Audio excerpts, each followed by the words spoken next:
Cooking anything on our little 32-foot sailboat is always a challenge, but we find ways to make things as gourmet as possible, even simple grilled cheese.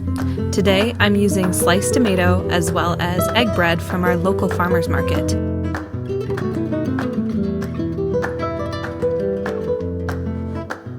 And good old processed cheese, because it's all I had honestly, but it melts pretty good.